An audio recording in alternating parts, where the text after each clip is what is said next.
Now then, people, welcome back to the Just Joe Football Show. And guess what? I'm not late today. I'm early. Getting amongst it, aren't I? You know what I mean? I'm sick of you saying he's always late. He needs a clock. He's never on time. Well, today, I'm here before you. Yeah. So I hope you're all doing great. Obviously, we've just seen the press conference from Jesse Marsch. There's loads to dissect, loads to go through. Obviously, he touched on transfers. He touched on the state of the squad. Touched on a little bit on Southampton and that. So let's have a chat about all that. But before we do, as is always the case, yes, it's 15:10. I am early. Check that out. How do you like them apples? Before we discuss it all, as is always the case, please do like the video for me. Subscribe to the channel if you're new. Get your comments in, and of course, hit the notification bell as well so you don't miss when I'm live. As it stands at the minute, Thursday, I probably won't. This will be it for today. Tomorrow, obviously, we've got the Premier League preview. There's no transfer video with James because he's on holiday. He's gone to Croatia. Let James, have a good holiday, mate. I think you're all right. But if we're being totally honest, and I've said to you for quite a few days now, I don't think Leeds United will do any business. That's just my thought process. I've been saying that. People are saying, oh, well, Callum, we're going to do this, we're going to do that. Well, Jesse was asked about transfers again and was very, very moot about them, really. But obviously, before we get into it, let's just talk about them transfers and yesterday and the merry-go-round. Like, obviously, yesterday, Juan Mata was linked. Ismail Assar and then Pedro as well. Phil Hay tweeted out this morning and did an Athletic article basically saying that there's no real movement at this stage for further incomings. Yes, there have been names linked in the past 24 hours and named them players that I've just mentioned, but he said they're all wide of the mark. And obviously Jesse was then pushed on transfers during the press conference.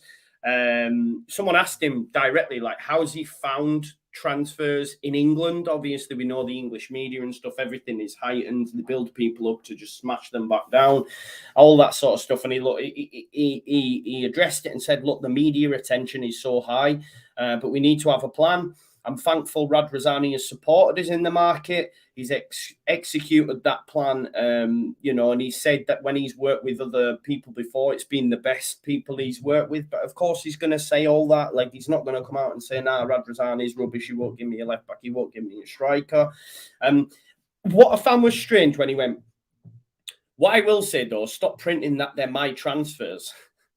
He said they're the club's transfers, all the leadership team's transfers, not one person is responsible for the deals, which I get, but that just shows obviously they are working in unison and all, coming together to make them decisions. But we knew that anyway, right? We all used to hammer Bielsa, but like a lot of the same players have been linked to a lot of the same players we still like. I mean, Brendan Aronson, Bielsa wanted it. The club are heavy and they do work together, and that's better.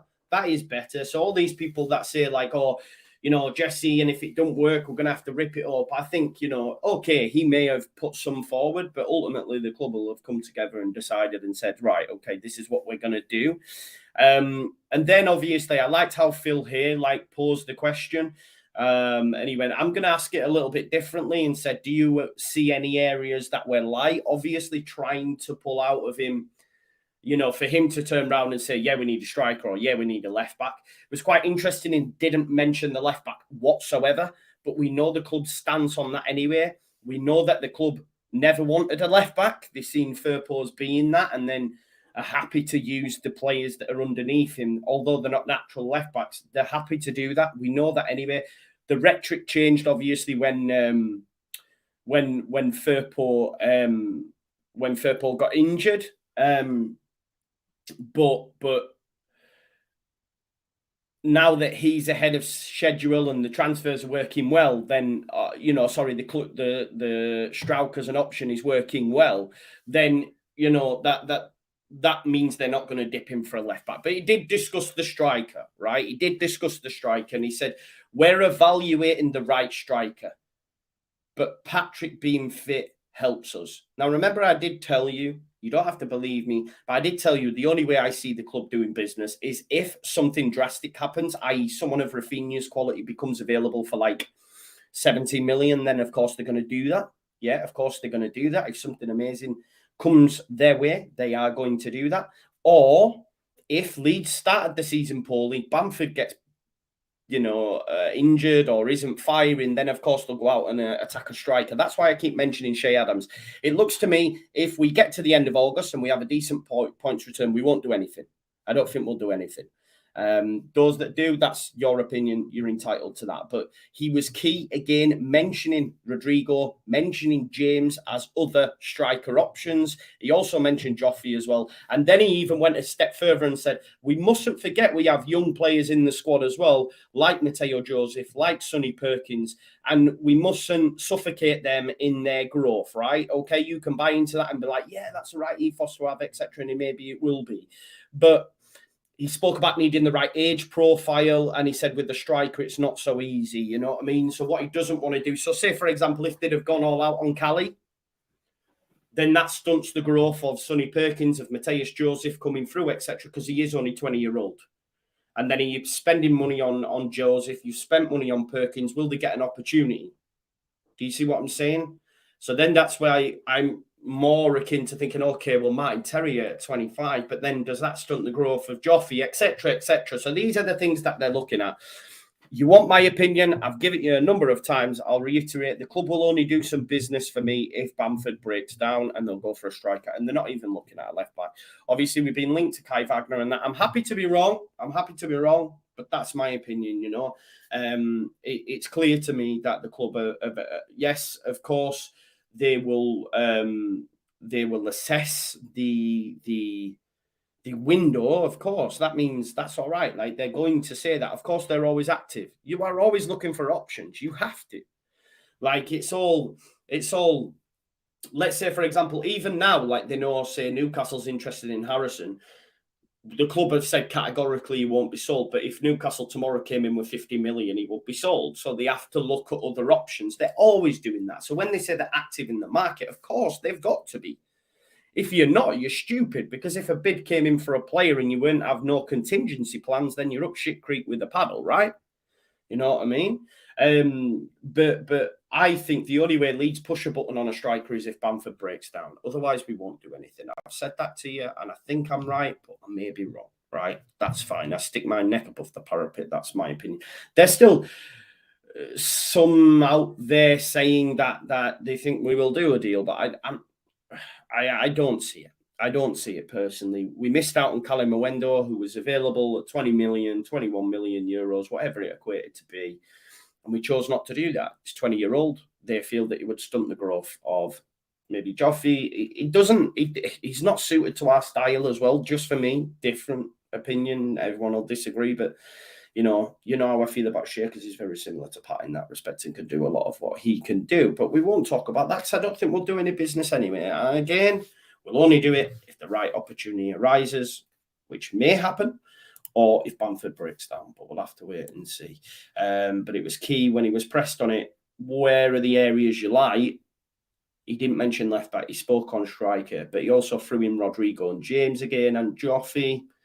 Not ideal for me. Obviously, Joffrey is, but not really Rodrigo and James, just my opinion. And then even went that step further and mentioned Mateo Joseph and Perkins as well, and not stunting their growth, but they won't be near the first team this season for me.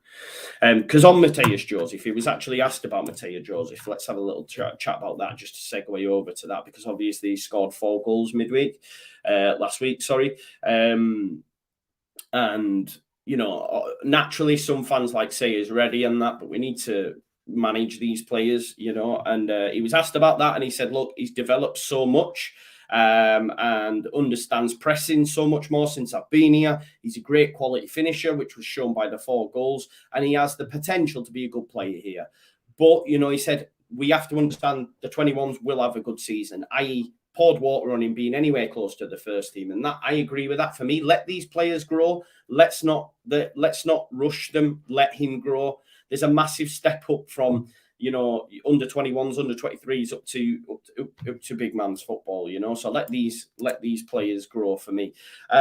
Let's have a chat about the current state of the squad as well. I was quite I was almost overjoyed actually to hear you know, what we will, I guess, what we're going to do. Just finally as well, sorry, I missed the question that he was asked on any more deals, and he mentioned about being active. I know I've touched on that previously, and he mentioned that they've done their business early. This is a key point as well, which I made to you, is about if we do well during, this month of August. He said we're evaluating the performances and can see what we need moving forward.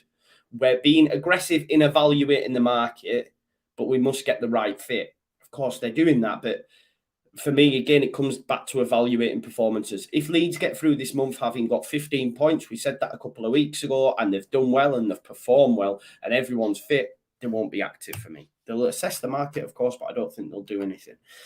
So that's just sort of like transfer roundup. It's going to be quiet. I think it's going to be quiet.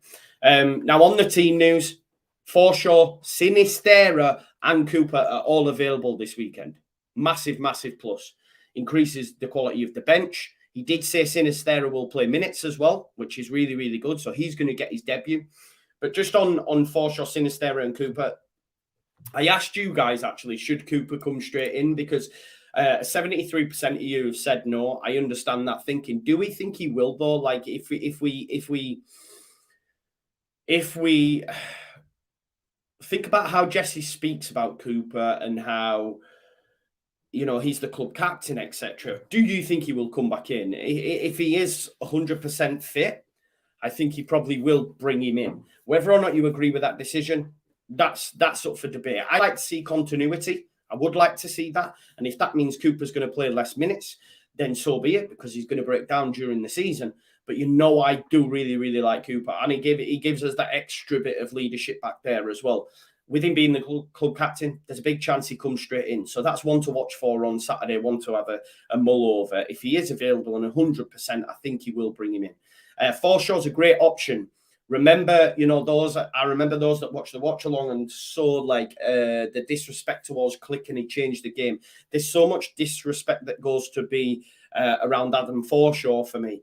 Adam Forshaw is going to be great for us, especially if we're down at Southampton. I was going to call it the Dell then. What's it called these days? St. Mary's, isn't it?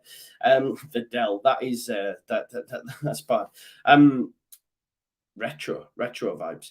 But if we think about Forshaw, if we are winning that game and 10, 15 minutes to go, whenever he uses the substitutions, he is so press resistant. He's going to be able to keep us ticking over. Even if it is sideways passes, it ensures that Leeds United keep hold of the ball. So I think he's great as an option. And of course, Sinisterra as well. He said he's going to play minutes. He's not going to start. He's not 100%, but it's great that we're going to see him, Junior, Thurport and Ayling are still a couple of weeks away. And he did mention that that Dallas is back on the grass as well, which is another positive and something else that will be in the club's thinking when it comes to the left back. Because they don't want to buy a left back who, let's say, for example, Thurport smashes it. It's a big if, but if he did, then they've got a left back that's surplus. Because when Dallas comes back, he'll be used there as well. Sean Healy came in with the super chat and said, put Coops in beside Llorente, because Llorente gives a lot of free kicks away. With Ward-Prowse free kicks, it'll be a danger. Good point to make. I wouldn't swap him for Koch, though. For me, Koch's the number one centre-back, so it'd have to be Llorente that would drop out. But thank you for your super chat anyway. But we'll talk about the preview on the morning of the game. But you're right, James Ward-Prowse, it's all more... You meant Koch, is that why you retracted it? There you go, alongside Koch, yeah. But Junior and Ayling are still a couple of weeks away. Dallas is back on the grass again, part of the thinking when it comes to the left back. Still no timetable on him yet, but obviously they don't want to buy one and then in January be stuck with too many left backs, you could argue. Although he's not a left back, is he? I mean, he's a right winger by trade when he came in, and he was poor at that. I have to be saying that. He was under Uwe Rosler, but great as a midfielder, can do a number of things. And he's like our James Milner, isn't he? He's like our James Milner. Just on Sinisterra, he was asked how he was looking, because obviously he's only played 12 minutes in pre-season. He did say that he sort of dialed down on the injury. Listen, I'm not a physio, I'm not a doctor. But he said the hamstring injury was from contact. So the recovery is very different to non-contact, i.e., again, not physio, people might be laughing at me here, but if you're running and you pull off the ball, it's almost worse than when you get it done by contact, if that makes sense. Because it's always interesting when you watch games and they go, oh, he's gone down and there was no one near him, you know what I mean? So basically, because it was from contact, I'm assuming that recovery is very different and therefore can come back quicker. He did say he's been looking fantastic, and it's a big possibility he plays minutes. He also touched on the fact that now that we've got the Carabao Cup game, which of course was confirmed that we'll play Barnsley in a Yorkshire derby. Yes, I'll be doing a watch along, Roy. Yeah. He says we've got 5 matches in 2 weeks because of that now. So when you add in the Carabao Cup game, we've got 5 matches in 2 weeks. And I like that because not because of the packed schedule, but because of the depth we now have in the squad. So that means someone like Sinisterra will start during these games, you know, because they'll have to move it around. That's why I'd like another option to Paddy. You know, that's why I would like another option. But someone who can do similar things to him. And that's why I'm big on Shea, but it is what it is. But because we can't expect Paddy to start all the time. And can Joffrey do what Paddy can do? Yes, he knows where the goal is and that. And I love Joffrey. I prefer him off him slightly. I like Bamford because he can bring others into play, etc. But that's just my opinion. People will disagree, and that's fine because football is full of opinions. But we will see, you know, churn of squad. You know, he is much more adverse to using the squad as opposed to what Bielsa was. It was the same 11 week in, week out, and you could time the substitutions by your watch. But I think we're going to see minutes for Greenwood. We're going to see minutes for Joffrey. We're going to see minutes for Somerville. And I'm excited by that, you know, because we have a good core group of youngsters that are coming through. So the fact that we'll play as many matches in such a short space of time. Now, he touched on Southampton as well, and it was quite interesting because Adam Pope mentioned Llorente's comments, and apparently I don't know when Llorente's spoken. I don't know if it was to BBC directly or whatever, but he said Llorente mentioned that he doesn't want a repeat of last season. So the lad's thoughts are there on that Southampton performance. If you remember, it was one of the worst of the season. So poor. So I guess the players are like, you know, we need to show these people, right? We need to show these people. Dan, just on the transfer rumours, we touched on it right at the start. I don't think we'll do any business. That's my thoughts.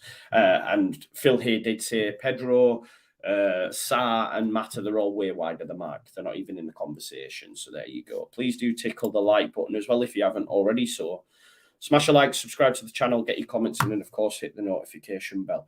So yeah, we were so poor against Southampton last season, and Jesse said basically we've assessed Wolves, we've had a look at what we did at Wolves and spoken about what we can do better and bring that into Saints. And he said the mentality is there to improve. And if you remember yesterday when we did the midweek fix, I mentioned about one of my negatives was Christensen.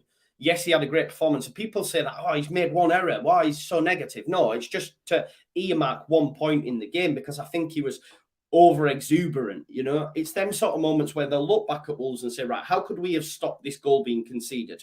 Right, Christensen, next time, you know, you're not in Austria now. These are top class wingers. Neto's a top class winger. Let's not be as gung-ho, you know, don't dive in kind of vibe, which he almost did without going to the floor. They always say, don't go to the floor, don't dive in. Don't be so, you know, gung-ho in trying to volley him into the stands because these are tricky wingers. And these are the sort of things that they'll look at and say, right, okay, if Southampton are going to go with their back five and you've got Gineppo, you've got Kyle Walker-Peters, they've got pace or whatever. Let's not be, you know, diving in them scenarios. Just give them a little bit of room. It's all these little things that you can, you know, make little increment gains on, right? Week on week on week. You just improve, right? It's quite interesting watching the all or nothing Arsenal thing because you see that, you know, you see that behind the scenes. That's why I like that sort of stuff. You know, they were chatting with Ben White, sitting him down, saying, this is what you're doing, this is what you're, etc. Yeah, you know, it works. So they'll be doing all that. He did say he knows it's not going to be easy. He mentioned the heat as well, which is a viable thing to discuss because we're not used to this heat, and obviously there's a heat wave over the weekend. So he mentioned about managing that as well. And I think, you know, as much as I was against this 5 sub rule for such a long time because it just does improve the top sides, it still does that. But what I've seen under this manager is it's actually going to benefit Leeds United because we can go in spurts, change it up, go again. And we're going to have to do that at the weekend and manage that heat. You know, because he mentioned obviously playing in the MLS in the summer. The heat is insane, much hotter than it is in England. Of course it is. And he says, I've got experience in managing that, having played in it.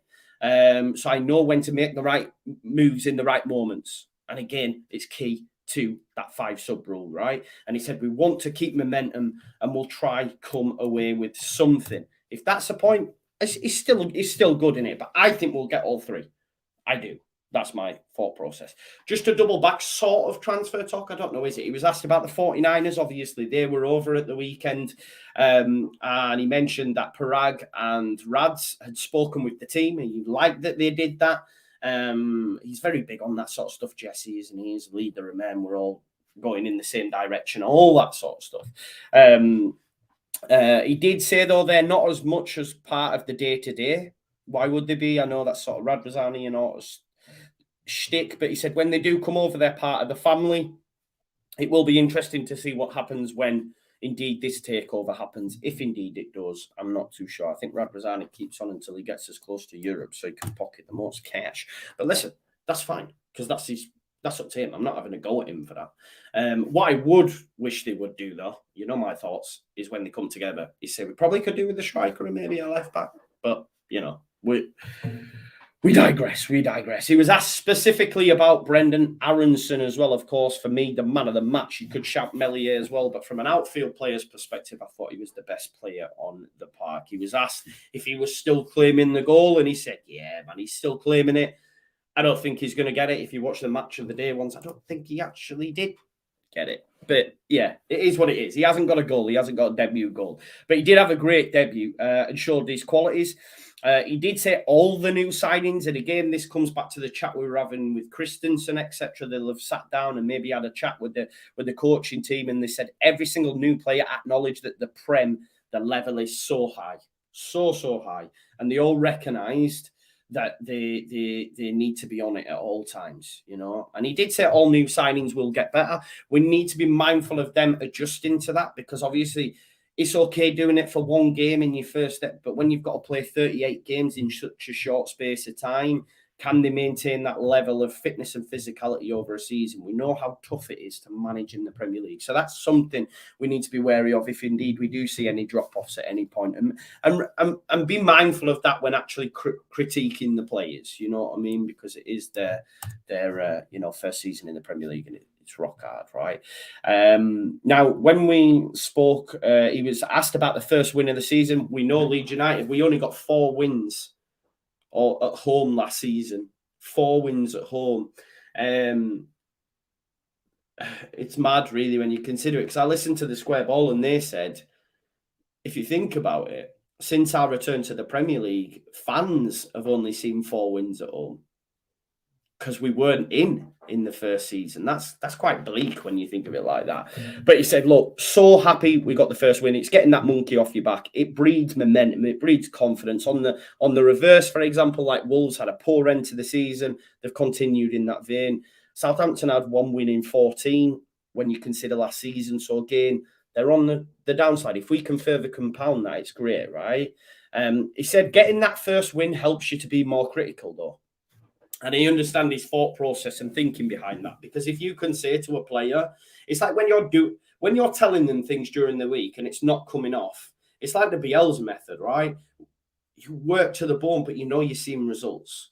When it started to fall off, the players started to question it. We're not doing the right thing. You know, it's not working anymore. So I understand what he's saying in terms of being able to be more critical, because you can say, look, we did this, you did 75% of what I asked and you got a result. If you do 100%, we'll take it that bit further. Do you see what I'm saying? So he said, we will try to move forward at every point and carry it into Southampton. There is still so much work to be done. It's all about making them increment gains, isn't it? Them little step-by-steps. And by the end of the season, we could be fine next season. We go on. He was asked about Dan James as well, of course. Obviously, Dan James is back. He was suspended. He did say Dan James played 90 minutes. We knew that last week against Derby in the under-21s game. And he said he's a big option from the bench. I think we'll remain unchanged. Yeah, I think we'll remain unchanged. And that's fine as well, because the players that got the result against Wolves deserve to start. Actually, no, I don't do it, because I'm thinking about Cooper. All depends if he's 100%. If he's 100%, I think he starts. But if he's 80, 95%, I don't think they'll risk it. So we'll wait and see. But he said Dan James will play from the bench. And he said he's a big option from the bench, which he is. Like, think of the heat. Like we've mentioned, okay, there is water breaks, etc. But let's say we get 70 minutes. It's finally in the balance. You can bring on Dan James. Regardless of what I think of his final ball and his His finishing, at times it's good. It's like Gattuso, sometimes maybe good, sometimes maybe shit. But he'll be great to be able to bring on. Imagine that. Bednarak, Salisu, the blowing, the heats. You know, it'll be even hotter in Southampton as well than it is in Leeds. You know what I mean? They'll be blowing. And then you see James coming on and he's going, me, you know, roadrunner vibes running at you for like 20 minutes non-stop, because he does give us that, James. So he's a great option to have. And that comes back again to the way that we've, you know, increased the squad overall, the floor of the squad, the ceiling of the squad. It's just much better now. And one of them options that's also helped us increase the options on the bench, of course, is Joe Robles. He was asked about him, what his role was, and he said, look, his role is to come in and support and compete and push them both. But he said, I believe in Ilian is the highest level, and I've challenged him to be more vocal, which others have commented on. I actually watched Tash on Leeds United Lasses. Obviously, I didn't go to the game. I'm doing the watch-alongs this season. But she said, did anyone notice how much more animated Ilian was? And as I said, like Jesse mentioned, that he'd actually asked him to be more vocal, be much more of a leader, and someone in the ground seen that. So that's good to see. Obviously, on the TV, it didn't translate, but I like that. I want him in his big, dulcet French deep tones to be saying mine or moi, moi, moi. It wouldn't be moi, would it? That's me. Moi? I don't know. Whatever it is. Or if he just went, les chats, bonjour, au revoir, sacre bleu. That sort of vibe, you know what I mean? But that's good that he's doing that. He did say Christopher Claassen is our number 2, but he's got to earn it. He has got to earn it. But that sort of rounds everything up with regards to the press conference. There you go. It's more. There you go. That's everything that was discussed in the press conference. Get your comments in if you like, and we'll finish up on a few comments. If you've got anything you would like to ask, or we can end it there, let me know, because that is the press conference boxed off. Big talking points, of course, that Cooper, Sinisterra, and Forshaw are all fit. They'll be on the bench. James as well, fit, be on the bench. Well, he wasn't not fit, but you know what I mean. You get what I'm saying. There you go. Mon Mames Don Dates. There you go. I've got yeah, this is a good point, Phil. Like I've just mentioned and reiterated throughout. It's good. It's good for us. And I was so negative towards it. But I remember Oscar saying actually that if Jesse wants it, it's a good thing for Leeds. And I was like, nah, not having it. But now I'm on that side, because you can change your opinion, yeah? I see the light. Just to let you know as well, Premier League preview tomorrow is going to be great, because we've got me, Oscar, Corey, Locks, Igal, and Matt. There's 6 of us. 6 of us in the house. Arsenal, Spurs, boom. Locks and Igal. I mean, Locks unfollowed Igal on social media. That's how deep that stuff is. So it'll be a great show. So join us at 8 o'clock for that as well. Shout out to Chris from the Trippers. Thank you for being here, Chris. I think it'd be Cooper and Koch, mate. I think it'd be Cooper and Koch. If Cooper's 100%, he'll bring him in. But yeah, we'll wait and see. Barry says Dan James starts. He doesn't. He said that. He said he'll be an option from the bench. He literally said that. So he doesn't start. I like that. It's the Justice League of previews. Right, okay. So yeah, moving forward then, as I said, this is it. Unless there's any news, but as I say, it's very quiet at Leeds United. I don't expect us to do any business. So this will probably be it for today. No worries, Russ. Tomorrow, Premier League preview. I might try do a transfer stream, but without James, and maybe get someone else to get their thoughts. I might speak to someone. Friday will be Premier League preview. Saturday's game day, so you'll have your actual match preview on the morning, and then the game, obviously, I'll be live from about 2 o'clock, 2:30 maybe. And then on Sunday, we've got the watch-alongs of the other Premier League games as well. So it's all go on the Just Joe Football Show. Thank you very much for watching. Please do smash a like on the video, subscribe to my channel, and I'll see you tomorrow night, unless I get a stream sorted for during the day for tomorrow with another content creator. Maybe Dylan. I will reach out, but I think he's on holiday at the moment. But listen, enjoy the rest of your day, And I'll see y'all in a bit. Peace out.